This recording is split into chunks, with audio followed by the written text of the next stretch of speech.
वादे के हिसाब से हम फिर आपके सामने हैं। और आज हम लोगों का विषय है संज्ञा और सर्वनाम। और इस पे हम सबसे पहले कोशिश करेंगे कि इनके भेद और इनकी परिभाषाओं को जानेंगे, और इसके बाद समय के अनुसार जो है जितने क्वेश्चंस हो सकते हैं पिछले सालों में आए हुए उनको हम लोग करने की कोशिश करेंगे। तो समय न बर्बाद करते हुए मैं आपका स्वागत करता हूं हमारे अपने चैनल लेट्स डू इट पर। नमस्कार, मैं आलोक कुमार पांडे। आज आपसे मुलाकात हुई है संज्ञा विषय के साथ में। तो आइए देखते हैं संज्ञा क्या होती है। बचपन से ही हम लोग जानते हैं कि संज्ञा जो है किसी व्यक्ति, वस्तु, स्थान, भाव आदि इन नामों को जो व्यक्त करते हैं वो शब्द क्या है? संज्ञा है। जैसे किन किन चीज़ों के बारे में हम लोगों ने जिक्र किया? व्यक्ति, वस्तु, स्थान, भाव आदि। जो ये नाम होते हैं इनको हम क्या कहते हैं? संज्ञा। अब इस तरीके की चीज़ों में जैसे क्या हो सकता है? मनुष्य, मूर्खता, राम, सेना, सोना, गंगा,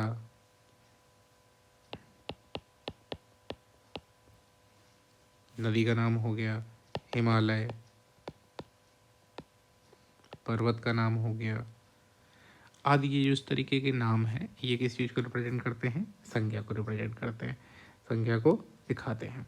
ठीक है, तो आगे हम लोग देखते हैं इसके भेद के बारे में। ठीक है, तो यहाँ कोई कन्फ्यूजन नहीं होगा कि जो किसी चीज़ का नाम हो, चाहे वो किसी गुण का नाम हो, चाहे किसी मनुष्य का नाम हो, किसी जानवर का नाम हो, नदी, पहाड़, पर्वत, देश, पुस्तक, किसी भी चीज़ का जो नाम होगा वो क्या है? संज्ञा होगा। अब इसके वर्गीकरण के लिए चलते हैं कि संज्ञा के भेद क्या हो सकते हैं। तो आइए देखते हैं संज्ञा के भेद क्या हो सकते हैं। और भेद देखने से पहले हम क्या देखेंगे कि भेद का आधार क्या हो सकता है। तो भेद के जो है कुछ आधार हो सकते हैं। जैसे पहले वर्गीकरण को अगर हम देखा जाए तो जीवंत और अजीवंत के आधार पर, यानी जीवंतता और अजीवंतता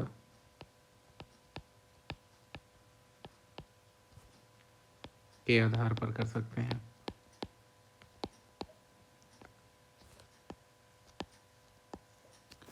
अगर हम जीवंतता और अजीवंतता के आधार पर चले, जिसके दो भेद हम मान सकते हैं। पहला भेद क्या ले सकते हैं? प्राणीवाचक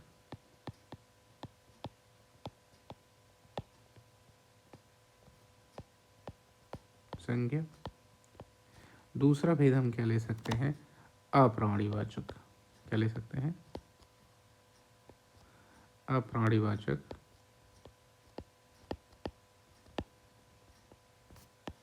संज्ञा। प्राणीवाचक में अगर आप देखना चाहें तो जैसे लड़का हो गया, घोड़ा हो गया,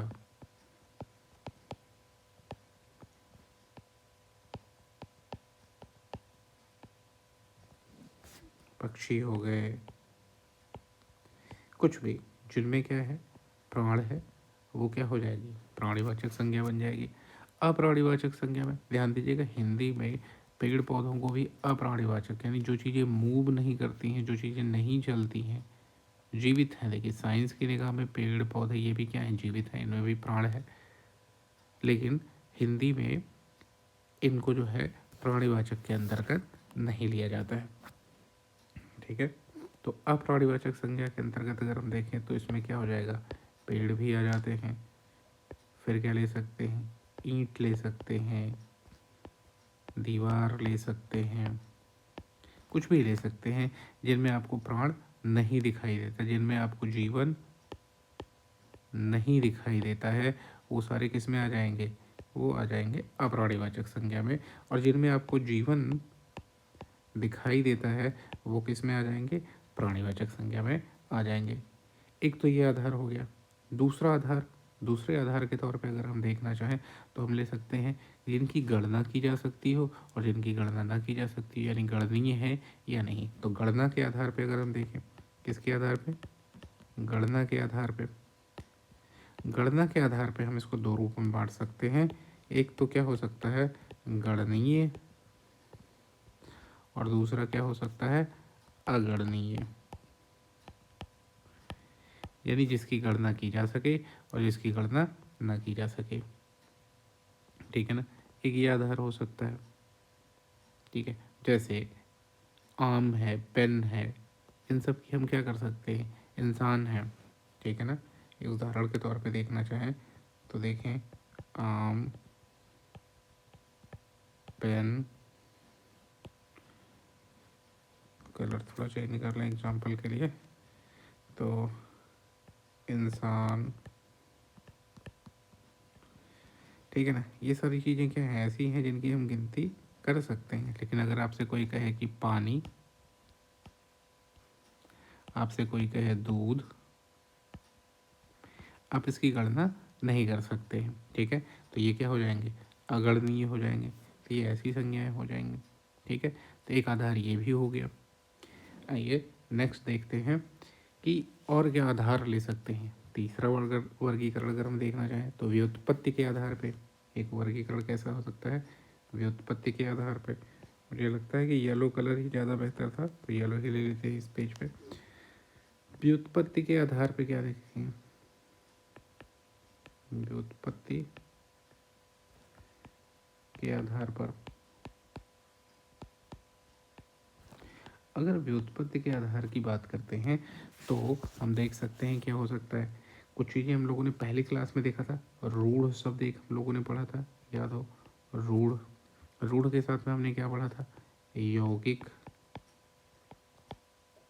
और तीसरा क्या पढ़ा था, यौगिक के साथ में योग रूढ़। और इन्हीं के आधार पे, उत्पत्ति के आधार पे व्याख्या होगी।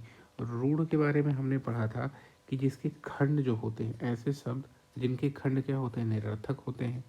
तो ऐसी संज्ञाएं हम क्यों क्या कह सकते हैं, ऐसी संज्ञाएं जिनके खंड क्या हो,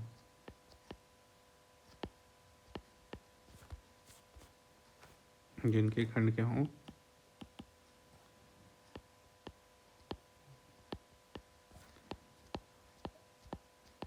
निरर्थक हो। कहने का मतलब क्या है, जैसे उदाहरण के तौर पे अगर हम लेते हैं, कि उदाहरण के तौर पे हम क्या ले सकते हैं, ये देखें, आम। जैसे अगर हमने आम ले लिया, एक उदाहरण के तौर पे देखें, हमने क्या ले लिया, आम। अब इसके खंड करेंगे तो वो क्या है, निरर्थक है, जिनका कोई अर्थ नहीं है। आ और माँ जिनको अलग अलग कर दें, इनका भी कोई अर्थ नहीं है। जैसे अगर हमने ले लिया घर, क्या ले लिया, घर, तो घर क्या है, एक निरर्थक शब्द हो जाएगा। घर, घर निरर्थक शब्द नहीं होगा, सॉरी, घर के जो खंड होंगे, घा और रा, वो निरर्थक होंगे, उनका कोई अर्थ नहीं होगा। ठीक है ना, हाथ ले सकते हैं, पैर ले सकते हैं, इनकी आप खंड करेंगे तो इन खंडों का कोई अर्थ नहीं है, लेकिन इस शब्द का खुद अर्थ है। तो ऐसे शब्द जिनके खंड जो हैं वो निरर्थक हैं, लेकिन खुद उनका अपना अर्थ होता है, उनको हम क्या कहेंगे, रूढ़ कहेंगे। तो ऐसी संज्ञाएं अगर हम बात करते हैं, संज्ञाएं भी तो शब्द हैं, तो ऐसी संज्ञाएं जिनके खंड क्या हो जाएं, वो निरर्थक हो जाएं, लेकिन साथ में क्या है, उनका खुद का अपना अर्थ होता है, तो वो क्या है, रूढ़।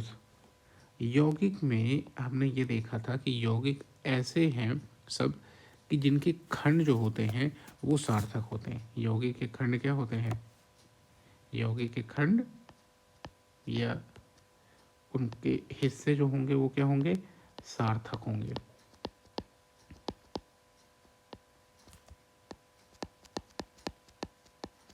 सार्थक होने से मतलब है, जैसे एक शब्द लेते हैं, रसोई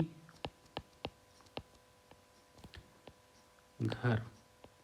ठीक है ना, देखिए यौगिक शब्द के बारे में बात करते हैं, अब ऐसी संज्ञाओं की बात कर रहे हैं। संज्ञाएं भी तो आखिर में क्या है, शब्द है। तो ऐसी संज्ञाएं जिनके खंड जो होंगे वो क्या होंगे, सार्थक होंगे। जैसे रसोई घर को अगर हम देखें तो हम क्या लिख सकते हैं, रसोई और प्लस घर।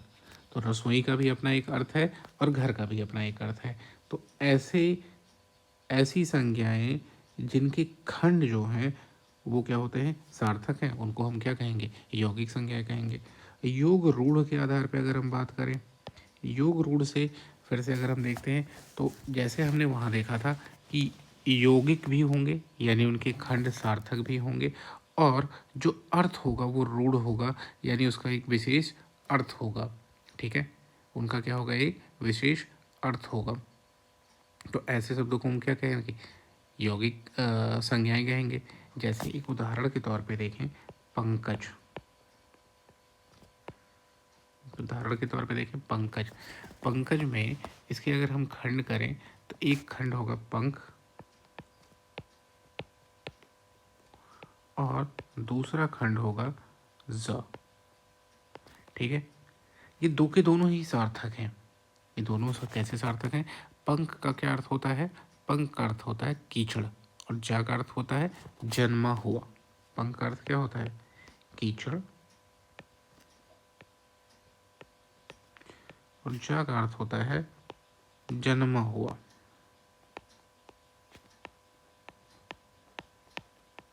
तो ये क्या है, इसके दोनों ही हिस्से क्या हैं, सार्थक हैं। पंकज के दो हिस्से हुए सार्थक हैं, इसका मतलब क्या हो गया, ये यौगिक शब्द हो गया।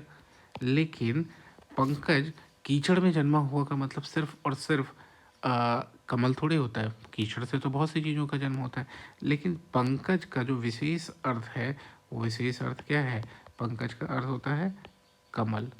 चूँकि इसका एक विशेष अर्थ हो जाता है, कमल हो जाता है, पंकज से इसका विशेष अर्थ ले रहे हैं, इसलिए ये क्या हो जाता है, रूढ़ भी हो जाता है। ये क्या हो जाता है, रूढ़ भी हो जाता है।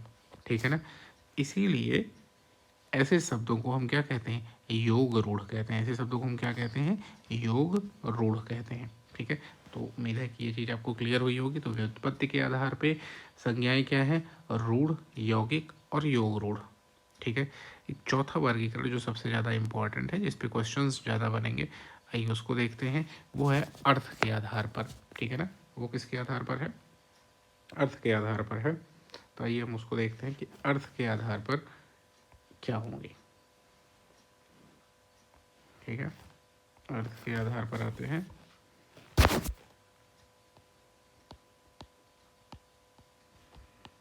अर्थ के आधार पर, अर्थ के आधार पर संज्ञाएं, अगर हम इसको देखने चाहें तो अर्थ के आधार पर संज्ञाओं का जो वर्गीकरण होता है वो है चार तरीके से। चार तरीके से कैसे है, आइए देखते हैं। पहला है व्यक्तिवाचक,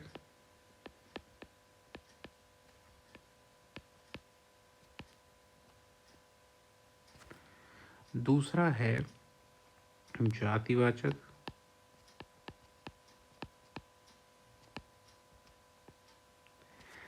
तीसरा क्या है, समूहवाचक,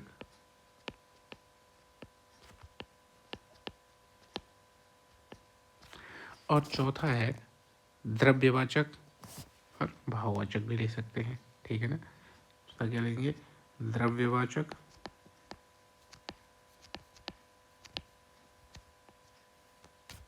और एक है भाववाचक।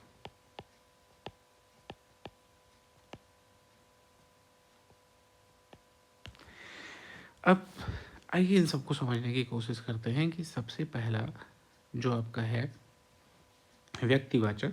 ठीक है, सबसे पहला हम क्या लेने चल रहे हैं, व्यक्तिवाचक।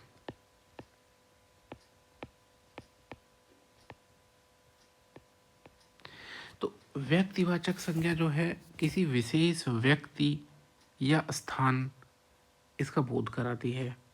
जैसे गंगा, तुलसीदास, लखनऊ, पटना, हिमालय, किसी एक विशिष्ट, किसी एक विशिष्ट का क्या करें, ये बोध कराए, किसी एक विशिष्ट व्यक्ति, वस्तु या स्थान का बोध कराएगी।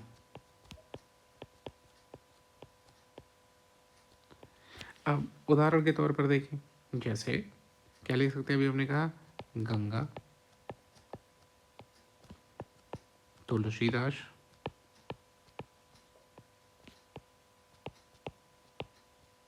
कुछ चीज़ें ध्यान देंगे। जैसे तुलसीदास हमने नाम लिया अभी, तो तुलसीदास कभी व्यक्तिवाचक भी मिलेगा और कभी उसको जातिवाचक के सेंस में भी यूज करेंगे। तो शब्द जिस सेंटेंस में यूज हुआ, जिस पूरे वाक्य में यूज हुआ है, उस वाक्य के हिसाब से भी उस शब्द का अर्थ और उस संज्ञा का जो है वर्गीकरण चेंज हो सकता है। इसको देखेंगे हम लोग जब एग्जाम्पल करना शुरू करेंगे तो उस समय पे। तो गंगा हो गया, तुलसीदास हो गया, जब हम व्यक्ति विशेष के रूप में देख रहे हैं। पटना देखा हमने, ठीक है ना, लखनऊ देख सकते हैं, हिमालय देख सकते हैं। ये सब क्या है, एक विशिष्ट व्यक्ति, वस्तु या स्थान को रिप्रेजेंट कर रहे हैं। तो ये व्यक्तिवाचक संज्ञा हो गई। अगला जो है, अगला हम क्या देख सकते हैं, जातिवाचक। क्या देखें, जातिवाचक।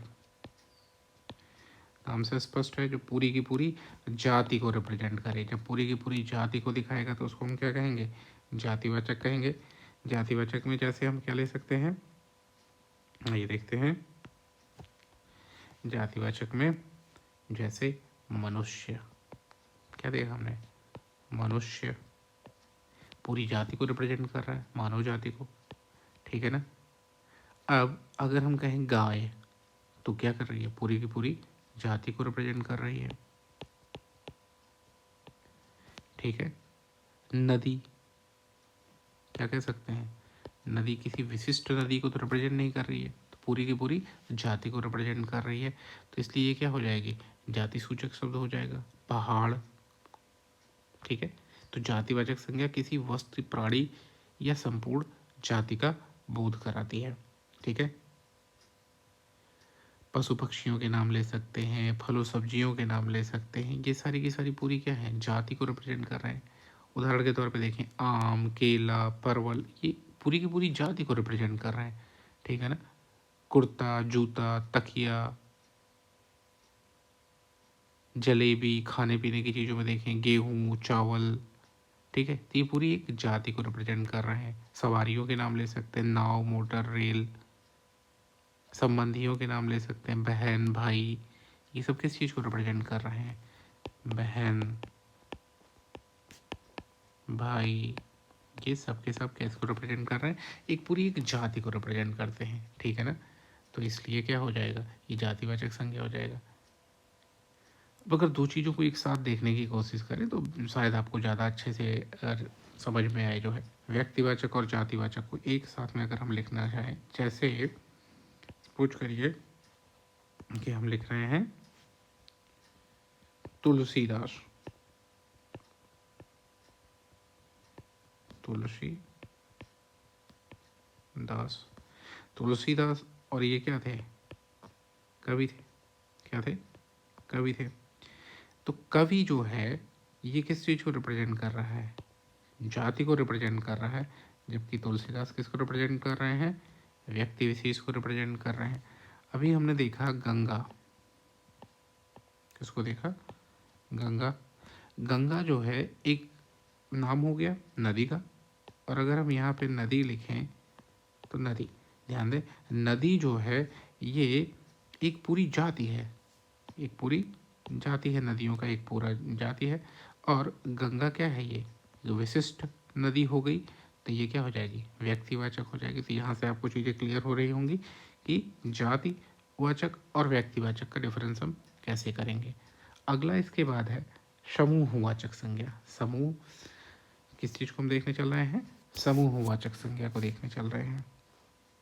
ये देखते हैं, समूहवाचक संज्ञा नाम से ही स्पष्ट है कि समूह को रिप्रेजेंट करेगा।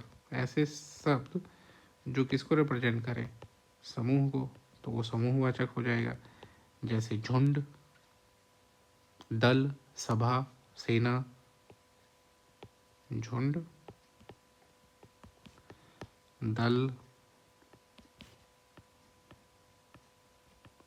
सभा आदि। ठीक है, तो ये समूहवाचक हो जाएगा। द्रव्यवाचक की अगर हम बात करते हैं, किसकी बात करें, द्रव्यवाचक।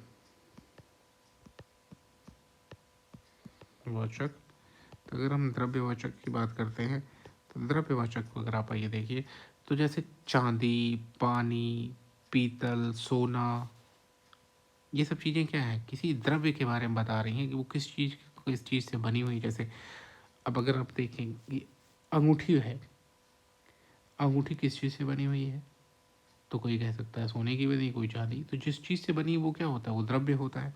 तो ऐसी जो चीज़ें हैं वो क्या हो जाएंगी, द्रव्यवाचक संज्ञा में जाएंगी। जैसे चांदी हो गया, सोना हो गया, ठीक है ना, पानी हो गया, चांदी, ये सारी चीज़ें किस में आ जाएंगी, हमारी द्रव्यवाचक संज्ञा में आ जाएंगी। बचता है इसके बाद एक भाववाचक संज्ञा।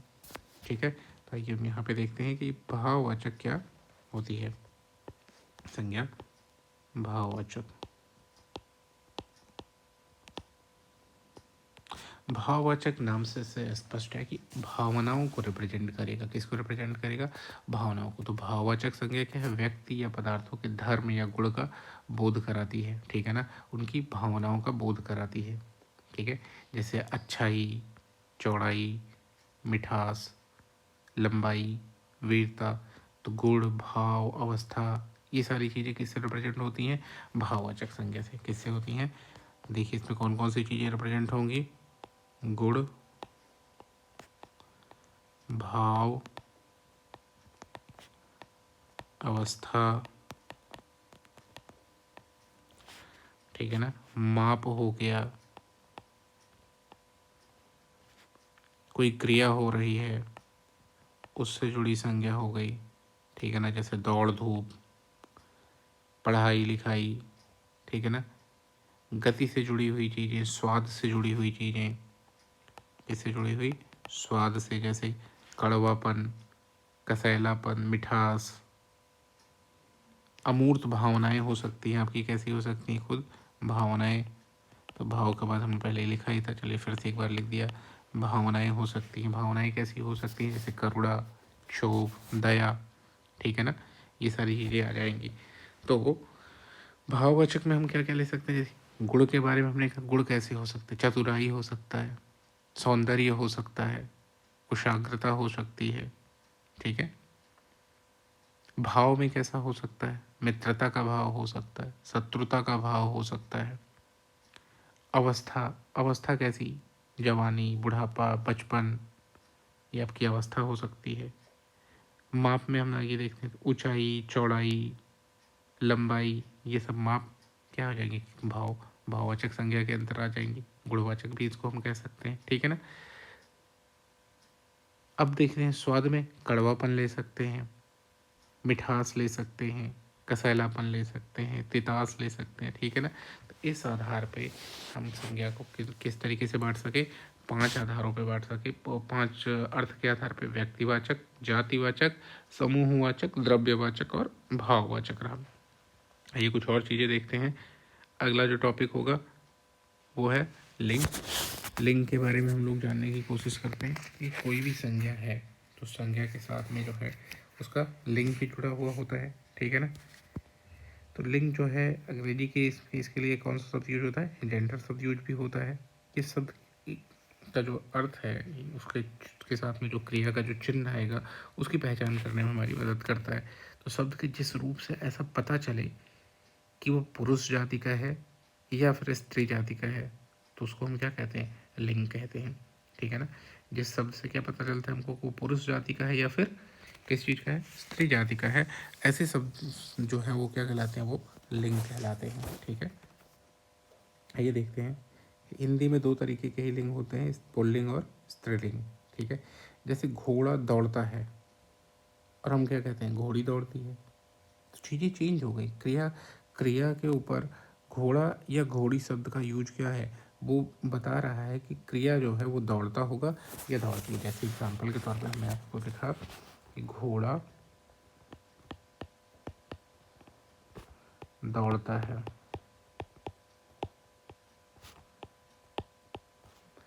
और क्या लिखा, घोड़ी, तो फिर हमने क्या लिखा, दौड़ती है। यहाँ पे क्रिया जो है, यहाँ पे क्रिया कौन है, दौड़ना, ठीक है ना। और दौड़ना क्रिया एक बार दौड़ता यूज हुआ है और एक बार दौड़ती यूज हुआ है। क्यों, क्योंकि यहाँ पे जो हमारी संज्ञा है घोड़ा और यहाँ पे जो संज्ञा है हमारी घोड़ी, ये दोनों चेंज हुई। तो इनका जो लिंग है यही निर्धारित करता है कि क्रिया किस रूप में प्रयुक्त होगी, ठीक है ना। तो जो लिंग है ये क्रिया को निर्धारित करता है कि क्रिया किस रूप में प्रयुक्त होगी, ठीक है। तो यहाँ से हमको ये पता लगा कि क्या है, दौड़ता है या दौड़ती है। उभयलिंग नॉर्मली जो है हिंदी में जो है सिर्फ दो ही लिंगों का यूज होता है। उभयलिंग जो है ऐसे शब्दों के लिए हम यूज करेंगे कि जो शब्द जो है पुरुष और महिला दोनों के लिए यूज हो, ठीक है ना। उभयलिंग के रूप में भी अगर हम देखें तो यहाँ पे क्या है, ये देखिए पुल्लिंग था, पहले क्या था, पुल्लिंग था हमारा जो है ये,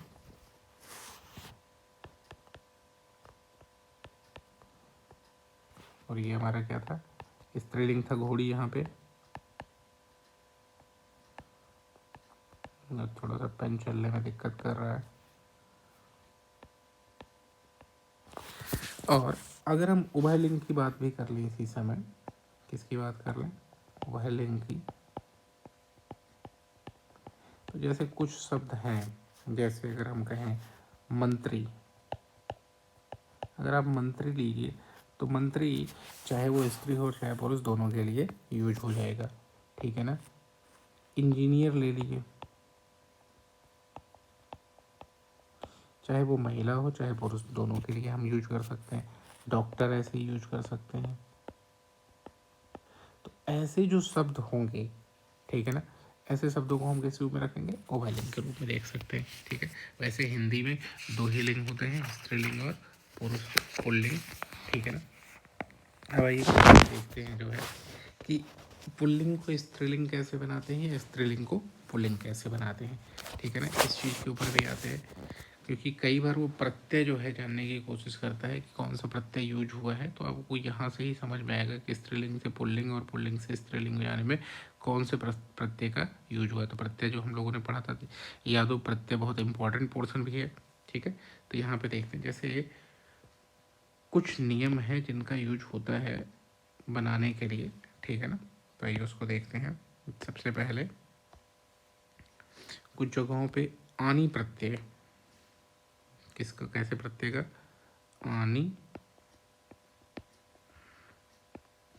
आनी प्रत्यय का यूज करके बनाया जाता है पुल्लिंग को स्त्रीलिंग। जैसे नौकर,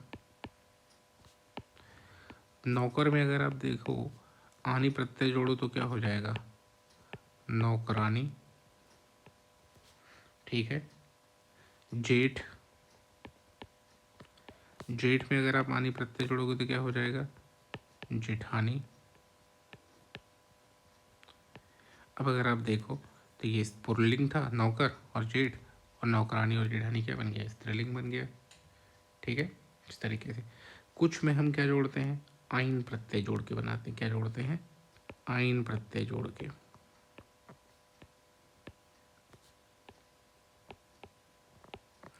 आइए ऐसे कुछ शब्दों को देखते हैं, जैसे पंडित।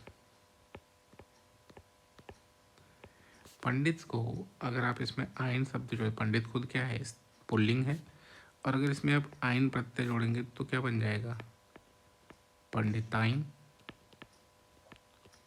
क्या बन जाएगा, स्त्रीलिंग हो जाएगा। ठाकुर है, अगर इसमें आइन प्रत्यय जोड़ेंगे तो क्या बन जाएगा, ठकुराइन, ठीक है ना। तो आइन प्रत्यय जोड़ करके भी बनता है। आइए देखते हैं कुछ और चीज़ें, जैसे क्या कर सकते हैं तीसरे फॉर्म में। आइए देखते हैं कि ई प्रत्यय जोड़ करके भी कई बार बनाया जाता है। कौन सा प्रत्यय, ई प्रत्यय, बड़ी प्रत्यय के रूप में भी यूज होता है। तो ई प्रत्यय जोड़ करके, जैसे लड़का, लड़का में अगर ई प्रत्यय जोड़ेंगे तो क्या बन जाएगा, लड़की बन जाएगा। क्या बन जाएगा, लड़की। अगर आप देखें गूंगा, गूंगा में ई प्रत्यय जोड़ेंगे तो क्या हो जाएगा, गूंगी। इस तरीके से हम ई प्रत्यय जोड़ करके बना सकते हैं। और कुछ प्रत्ययों के नाम मैं लिखता हूँ इस तरीके से जहाँ पे जोड़ सकते हैं, जैसे अप्रत्यय, ठीक है, आ में जो अंत होते हैं उसमें जो है ई प्रत्यय लग जाता है। ईया प्रत्यय देख सकते हैं, चौथे नंबर पे हम क्या देख सकते हैं, ईया प्रत्यय। ईया प्रत्यय जोड़ करके भी बनता है, जैसे बूढ़ा से बुढ़िया, एक वर्ड लेते हैं बूढ़ा, बूढ़ा से क्या बन जाएगा, बुढ़िया। तो ईया प्रत्यय जोड़ करके पुल्लिंग को हमने क्या बना दिया, स्त्रीलिंग बना दिया। अगले पेज पे आते हैं, देखते हैं हम लोग, जैसे कई बार इन प्रत्यय जोड़ करके, नी प्रत्यय जोड़ करके, कुछ हम एक साथ यहाँ लिखते हैं नाम, इन प्रत्यय है, नी प्रत्यय है, इनी प्रत्यय है, इका है। कुछ के एग्जाम्पल अभी देखते हैं हम लोग, इका प्रत्यय जोड़ सकते हैं, ठीक है ना। इस तरीके से कुछ को देखते हैं, जैसे सबसे पहले हमने क्या लिखा, इन प्रत्यय। इन प्रत्यय से जैसे ले ले हम नाई, नाई पुल्लिंग है, इसमें इन प्रत्यय जोड़ दोगे तो क्या हो जाएगा, ना इन हो जाएगा। लोहार है,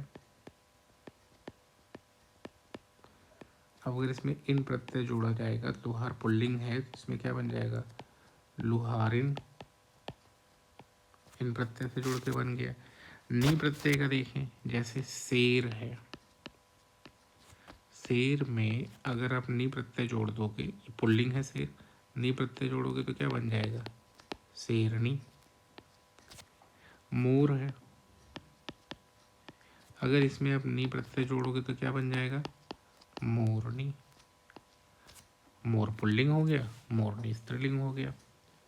इका जोड़ करके हमने लिखा ना, इका प्रत्यय। इका का ये देखते हैं, जैसे गायक, क्या ले लें, गायक। तो गायक में इका प्रत्यय जोड़ देंगे तो क्या हो जाएगा, गायिका, ठीक है। नायक, नायक में इका प्रत्यय जोड़ेंगे तो क्या हो जाएगा, नायिका। इस तरीके से हम चीज़ों को जोड़ सकते हैं।